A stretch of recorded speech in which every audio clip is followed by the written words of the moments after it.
SIR delete ভোটারদের জন্য আজকের এই ভিডিওটি খুবই গুরুত্বপূর্ণ, কারণ মুখ্যমন্ত্রী এই ডিলিটেড ভোটারদের জন্য তিনটি গুরুত্বপূর্ণ বার্তা দিয়েছেন।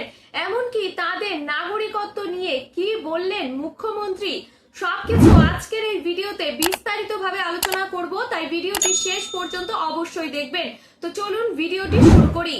প্রথমেই বলে রাখি যে ভোটার তালিকা থেকে কারো নাম বাদ পড়া আর নাগরিকত্ব এই দুটো বিষয় কিন্তু এক নয়।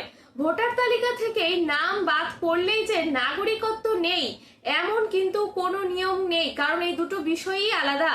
কারণ নির্বাচন কমিশন যে ভোটার তালিকা থেকে যাদের নাম ডিলিট হয়েছে তাদের জন্য যে গুরুত্বপূর্ণ বার্তা দিয়েছিলেন সে বিষয়ে আগেই একটি গুরুত্বপূর্ণ আপডেট আমি আপনাদের দিয়েছিলাম। এখন মুখ্যমন্ত্রী ডিলিটেড ভোটারদের জন্য যে তিনটি গুরুত্বপূর্ণ বার্তা দিয়েছেন সেই তিনটি গুরুত্বপূর্ণ বার্তা কি জেনে নিন। প্রথমেই বলেছে যে সিএএ এর অধীনে যারা নাগরিকত্বের জন্য আবেদন করেছেন তাদের আবেদন দ্রুত নিষ্পত্তির চেষ্টা করতে হবে। পাশাপাশি যোগ্য আবেদনকারীরা নাগরিকত্বের শংসাপত্র পাওয়ার পরে প্রয়োজনীয় নিয়ম মেনে তাদের নাম আবার ভোটার তালিকায় অন্তর্ভুক্ত করার প্রক্রিয়াতেও গুরুত্ব দেওয়া হবে। এছাড়াও আরো কিছু কথা উনি বলেছেন, সেগুলো হচ্ছে যে যেসব আবেদনকারী নথিপত্র বা আইনি জটিলতার কারণে সমস্যার মুখোমুখি হচ্ছে তাদের আইনগত সহায়তা দেওয়ার বিষয়েও প্রশাসন গুরুত্ব দেবে।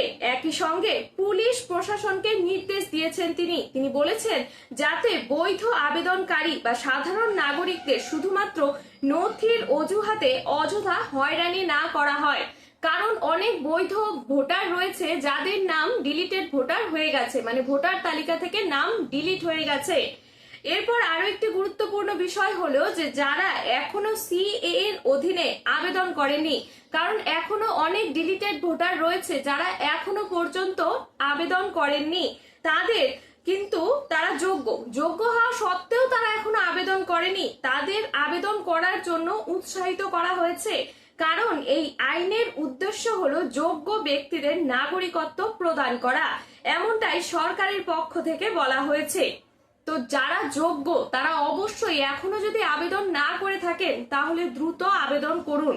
তবে এখানে আপনাদের একটা গুরুত্বপূর্ণ বিষয় মনে রাখতে হবে, সেই বিষয়টি কি জেনে নিন। এখানে বলেছে যে যদি আপনার নাম ভোটার তালিকা থেকে বাদ পড়ে থাকে তাহলে শুধু সিএএ আবেদন করলেই সব সমস্যার সমাধান হয়ে যাবে, এমনটা কিন্তু ঠিক নয়। যে ভোটার তালিকায় নাম পুনরায় অন্তর্ভুক্ত করার জন্য নির্বাচন কমিশনের নির্ধারিত নিয়ম এবং প্রক্রিয়া আপনাকে অনুসরণ করতেই হবে।